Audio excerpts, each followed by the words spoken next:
Plaintiff Jose Gutierrez is suing the mother of his child, Justine Garys, for the value of a broken windshield.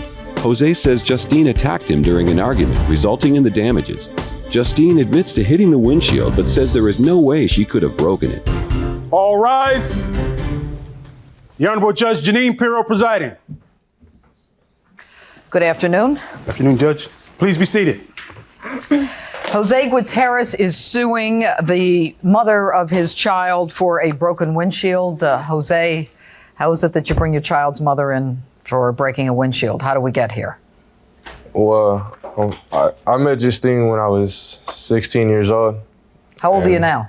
I'm 20 now. Okay. When I met her, we got serious, and we dated for like 8 months. 8 months later, I got her pregnant.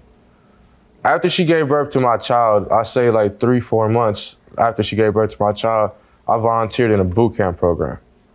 So, to shape up, to get ready, to support my family. 2 weeks later, I get a call from Justine because she cried on the phone telling me that there's problems going on at home and everything.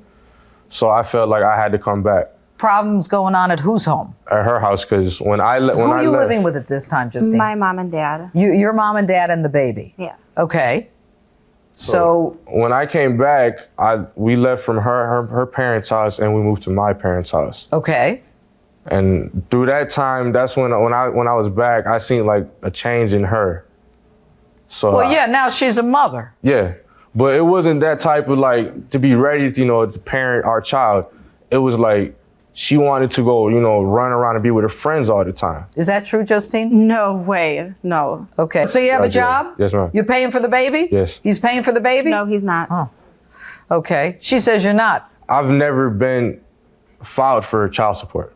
That's not a defense that she didn't file. No, You've been paying for this baby. Yes, Your Honor, yes. I have receipts proving that I have, my son has everything he needs. What do you pay? I have whatever my son needs. If he needs to eat, if he needs clothes, anything. Well, normally they need to eat, they need to be clothed. Well, I'm just saying, I buy everything for my child. All right, and what are you doing? Are you working? Are you going to school? What are you doing? I was working. Where? At a restaurant. Okay. And I quit. Why? Because it was hard to find people to watch my baby for me. Now, why are we in court? I have my son on the weekends. I didn't have no electricity at our house.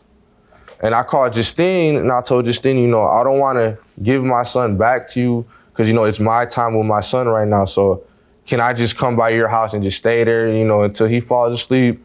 Is that how it happened? I offered, because I have my own apartment, and I offered. So you offered to have him bring the baby. Good. All right. Things are going good so far. So she's like, okay, whatever. I'm not going to be there. But yeah, but it's your night to have the baby. Yeah, I know, but I'm at her house with my son. Right. So, she's going out. Yeah, yeah. And she comes back from her night out or whatever, drunk. Then that's when my cousin called me. That's you? Yeah. All right, he what calls did he say? me and he's like, what are you doing? I'm like, I'm just chilling, watching TV. Come pick me up. I don't want to be here. So he comes. At the time, it's just me and her and my son. My son's sleeping. There's nobody else in the house. All right, step up. What happened when you got there? Came over to see what he was doing. He was over there with his baby mama and them. They were chilling. I guess they had starting to get into a little argument or whatever. So he was like, well, I'm ready to go. He told me he's ready to go. So okay, we're getting ready to leave. He was like, go get the car ready. So when I'm getting ready to leave, that's when they start arguing. She's like, yo, you ain't leaving. She starts getting all upset or whatever. She grabs a pot. So I was like, I walked out the door. Then he comes flying out the house, running. Then she comes running after him. He comes running outside, and they're arguing outside. So I come outside. He's like, I get in the car. So I get in the car. He goes to the car door, tries to open it. She wouldn't let him get in the car. She starts banging on the window. So I was like, man, you're going to have to just meet me at McDonald's. Just go to McDonald's. Because the McDonald's is right Smart there. Man. The McDonald's is right there. I'm trying to avoid this broken window. She wouldn't let him get in the car. So it got to the point where she just keeps slapping him. So he's like grabbed her, kind of moved her to the side, but she was so drunk. He grabs her and moves her to the side. She was so drunk, she tripped over the curb and fell in front of the car. As soon as she gets up, I try to pull off, she just smashed the window with her hand. She smashed the front windshield with her hand? Yes, ma'am. How tall are you? Like 5'2". How much do you weigh? 130. How does Jimmy? You were a cop. Can somebody that size smash a windshield with her hand? No. It's impossible, Judge. Yeah, we got the audience saying, You gotta yeah. think about it. You gotta think about it. Drunk. Liquor Let involved. me tell you something. You got liquor I involved. can't imagine that I could hit a windshield and break it. I'd have a hard time doing it on my own. Yeah, right. And Your Honor, it wasn't the windshield. So how the windshield break?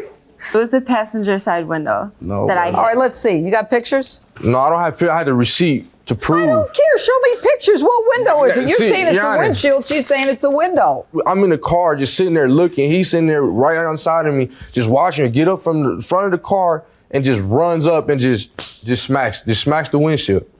I couldn't believe it myself, but that's what happened. Me and Bo was just sitting here looking at the windshield and we're looking at each other like, yeah, right. Let me ask you a question, Jose. It's your weekend for visitation. You dumped the baby off, and you're telling me you're the mother of your child is loaded with alcohol, and both of you are marveling at how a woman 5'1" can smash a windshield, and you're leaving your baby with her. How does that make you look? I know you like, it looks all, like messed up, but No, it is messed up. It doesn't look honest, messed up. I just left the house because if Yeah, I you would have left her stayed with there, a drunk then woman who's strong enough, according to you, to break a windshield. she was. And it's your weekend. Plaintiff Jose Gutierrez is suing the mother of his child for breaking a windshield during an argument.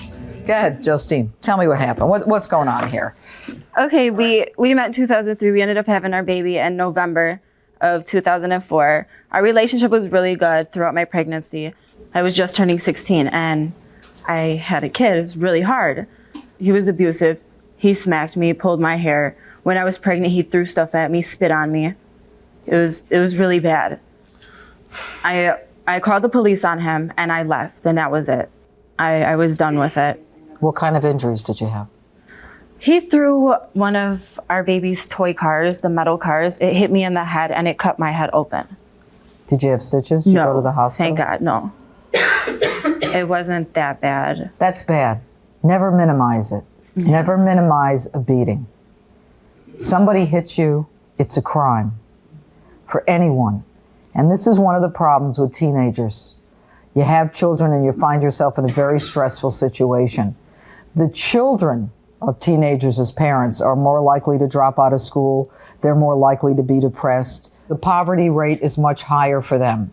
I mean, so you're in a pressure cooker already, all right? And domestic violence adding to it is a crime. It's not to be tolerated. The next time you have them arrested, you get an order of protection and you follow through with it. Because whenever a woman doesn't get that order and doesn't follow through with it, she is signaling the abuser that it's okay to abuse me.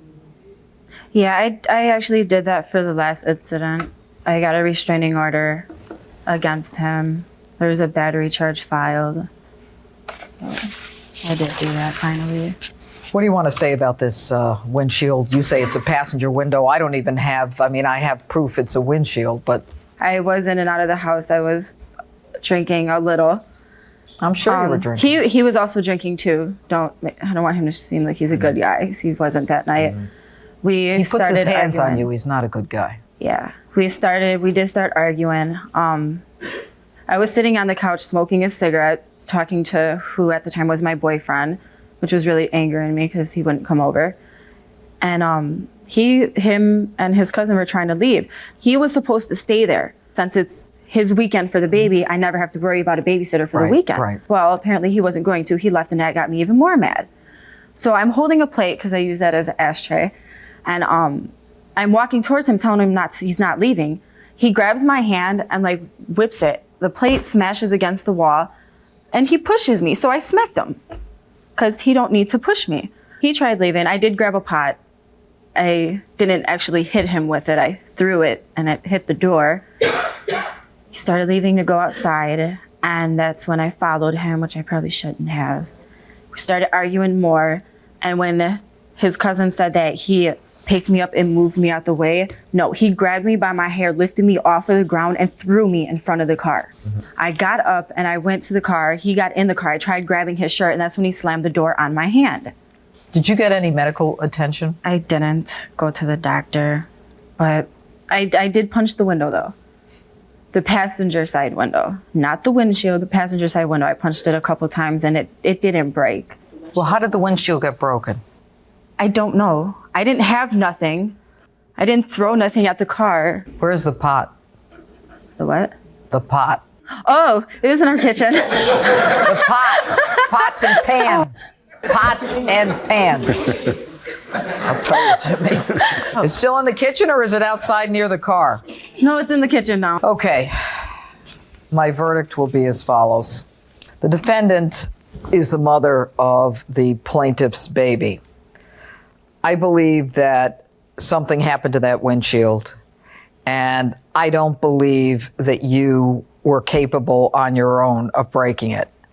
But I have to, I believe, based upon the preponderance of the evidence here, believe that you are responsible for that windshield. So I'm going to award the plaintiff the money for that windshield. I think something happened that night. I think that you were the aggressor. You did follow him out to fight with him. You were angry because it was his weekend. You were angry because what had followed in the apartment. The law does not allow you to leave your home to go after someone when you can safely retreat in your home. But I think that this case speaks to more than just the claim of $290, which I am awarding on behalf of the plaintiff for the damaged windshield. I think it speaks to the issue of teenagers who get pregnant and have babies and become parents when they're not ready for it. Unfortunately, there are far too many in this country. I believe 900,000 teenage pregnancies occur every year in this country.